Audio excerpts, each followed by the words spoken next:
আসসালামু আলাইকুম রহমতুল্লাহ।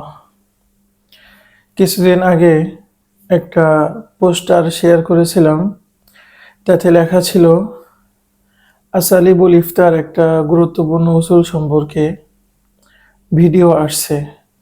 সেই উসুলটা হলো যে কোনো ব্যক্তি যদি আমাদের কাছে কোনো মাসআলা জিজ্ঞাসা করে, তাহলে আমরা সেটা তো প্রথমেই পূর্ণ বিবরণ শুনব।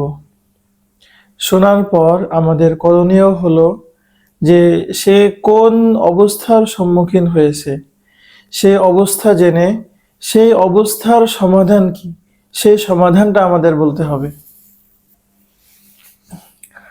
অর্থাৎ আমি প্রথমেই বলেছিলাম যে ইফতা হলো তাতবিকুল জুজইয়াত আলাল ওয়াকিআত, অর্থাৎ যেই মাসআলাগুলো আছে সেটা ঘটনার উপর সুন্দরভাবে প্রয়োগ করা, এটার নাম ইফতা, এবং এটা দায়িত্ব হলো মুফতি সাহেবের। কিন্তু আমরা অনেক ক্ষেত্রেই অসাবধানতাবশত এই তাদবিকের দায়িত্ব, এই প্রয়োগের দায়িত্ব আমরা সাধারণ মানুষের উপর ছেড়ে দিই। অর্থাৎ আমরা এটা জানার চেষ্টা করি না যে প্রশ্নকারী সে কোন অবস্থার সম্মুখীন হয়েছে, একেবারে অ্যাকুরেট ওই অবস্থার সমাধানটা কি, এইটা তো বলে দেওয়া মুফতি সাহেবের দায়িত্ব। কিন্তু আমরা সেটা না করে আমরা বরং তাদেরকে 2 অবস্থা, 3 অবস্থা, 4 অবস্থার বিভিন্ন বিধান আমরা তাদেরকে শুনিয়ে দিই। এর অর্থ হলো আমরা এই ফতোয়া প্রদানের দায়িত্ব সাধারণ মানুষের উপর অর্পণ করলাম। আমি একটা উদাহরণ দিয়ে বোঝাই। যেমন রাগের অবস্থায় তালাক দেওয়ার বিষয়টা। তো আমরা জানি যদি প্রচণ্ড রাগ হয়, এমন রাগ যে তার হিতাহিত জ্ঞান শূন্য হয়ে গেছে মানুষ, একেবারেই তার স্বাভাবিক কোনো সেন্স বাকি নাই, এই ক্ষেত্রে যদি তালাক দেয় তাহলে তালাক পতিত হয় না। যেমন তার কাছে একটা দামি মোবাইল ফোন দেওয়া হলো, সে একেবারে মুহূর্তে আছাড় দিয়ে সে ভেঙে ফেলে দিল, বা সে কাউকে চিনতে পারছে না, তার হিতাহিত জ্ঞান নাই, এ অবস্থায় এরকম প্রচন্ড রাগের অবস্থায় যদি কোনো ব্যক্তি তালাক দেয় তাহলে তার তালাক পতিত হয় না। আবার যদি স্বাভাবিক রাগের হালাতে তালাক দেয়, এবং তালাক এটা মানুষ ভালোবেসে তো দেয় না, অবশ্যই রাগ হলেই মানুষ তালাক দেয়। তো এরকম অস্বাভাবিক রাগ ছাড়া স্বাভাবিক যে কোনো রাগের অবস্থায় যদি তালাক দেয় তাহলে অবশ্যই সেই তালাক পতিত হয়ে যায়।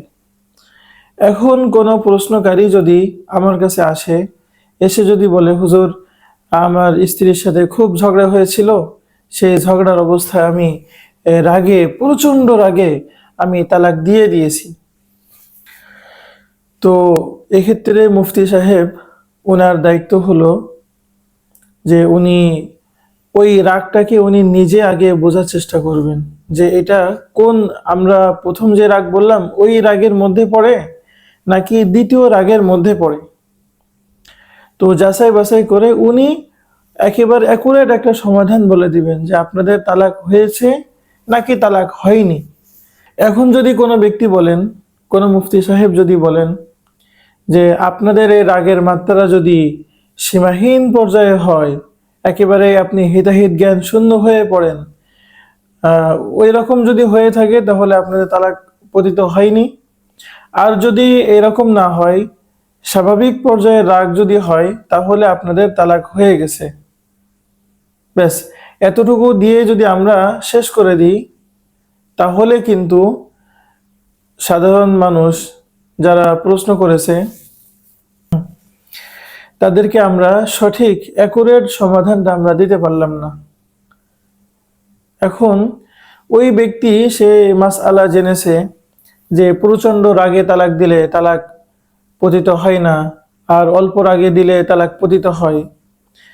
শরীয়তের অনেক জ্ঞান তো তার নাই, সে এখন অবশ্যই সুবিধা গ্রহণ করার জন্য সে মনে মনে ভেবে নিবে যে আমার তো প্রচণ্ড রাগ ছিল, এটা সেটা, এরকম করে সে নিজে ওই তার ঘটনার উপর ওই মাসআলা প্রয়োগ করবে যে তালাক পতিত হয়নি। অথচ সেটা যদি বাস্তবে খোঁজখবর নেওয়া হতো তো দেখা যেত অবশ্যই ওনার রাগ অতটা মাত্রায় ছিল না যেখানে তালাক পতিত হয় না, স্বাভাবিক রাগ ছিল, কিন্তু সে মাসআলা জেনে সে নিজের উপর মাসআলা প্রয়োগ করেছে নিজের সুবিধা মতো। এই জন্য আমরা এরকম কাজ করব না।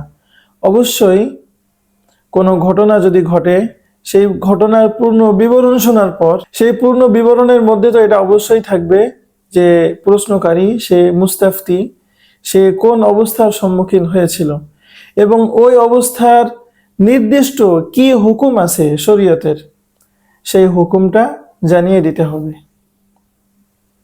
বিভিন্ন অবস্থার সাথে বিভিন্ন হুকুম আছে এটা আমরা কখনোই বলবো না। আমরা একেবারে অ্যাকুরেট যেই হুকুমটা আছে, যেই সমাধানটা আছে, সেই সমাধানটা আমরা বলবো। অনুরূপভাবে আরেকটা উদাহরণ দিই। সামনে শীতকাল আসছে, তো শীতকালে অনেক মানুষের ঠান্ডাজনিত বিভিন্ন সমস্যা থাকে এবং এই সমস্যার বিভিন্ন স্তর থাকে। কারো কারো ক্ষেত্রে দেখা যাবে আসলে ওনার ওজর আছে, যেই ওজরের কারণে ওনার গোসল ছাড়া তায়াম্মুম করা সহিহ হয়। আবার অনেক মানুষ আছে উনি ওনার ওজরটা এতটা ব্যাপক না, এতটা শাদীদ না, যে ওজরের কারণে তায়াম্মুম করা বৈধ হয়। এখন মুফতি সাহেবের কাছে উনি জিজ্ঞাসা করছেন, তো মুফতি সাহেবের করণীয় হলো উনি ওনার পুরা হালতটা খুব ভালোভাবে বোঝার চেষ্টা করবেন। উনি বুঝবেন যে উনি ওই মাযুরের অন্তর্ভুক্ত কিনা যার জন্য তায়াম্মুম বৈধ, নাকি এমন মাযুর যার জন্য তায়াম্মুম বৈধ না। তো মুফতি সাহেব উনি একেবারে সঠিক এবং খুব নির্ঝঞ্ঝাট সমাধান বলে দিবেন যে আপনি তায়াম্মুম করতে পারবেন অথবা আপনি তায়াম্মুম করতে পারবেন না।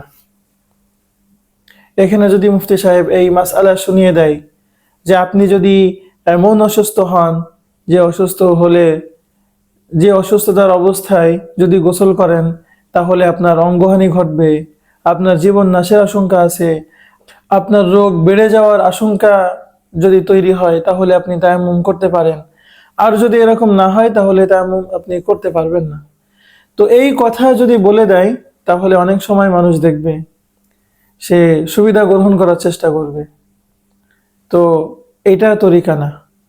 তরিকা হলো যে একেবারেই ওনার অবস্থা বিচার বিবেচনা করে অ্যাকুরেট সমাধান কি, সেই সমাধানটা উনি প্রদান করবেন। সবার কাছে আমার এক অনুরোধ যে আপনারা এই যে ভিডিওগুলো দেওয়া হবে এগুলো আপনারা দেখবেন, এটা শুধু আপনাদের জন্যই তৈরি করা হয়েছে। অনেকেই হয়তো এই বিষয়টা আপনারা জেনে থাকবেন আগে থেকে, তো কোনো ভুল ত্রুটি হলে সেটা আপনারা অবশ্যই ধরিয়ে দিবেন। আর যাদের এই বিষয়টা ওইভাবে তাজকিরা নাই, আপনারা এইভাবে আমল শুরু করেন। আমরা এই ভিডিওটা ইউটিউবে প্রাইভেট করে রাখবো এবং সেখান থেকে লিঙ্ক শেয়ার করব, অর্থাৎ শুধু আপনাদের জন্য এটা তৈরি করা। বিষয়টা এরকম না যে এই ভিডিও অন্য কেউ দেখবে। তো একটা ভিডিও তৈরি করতে বেশ অনেক কষ্ট করতে হয়। তো আশা করি আপনারা এটা শুনবেন। আল্লাহ তাআলা আমাদেরকে কবুল করেন।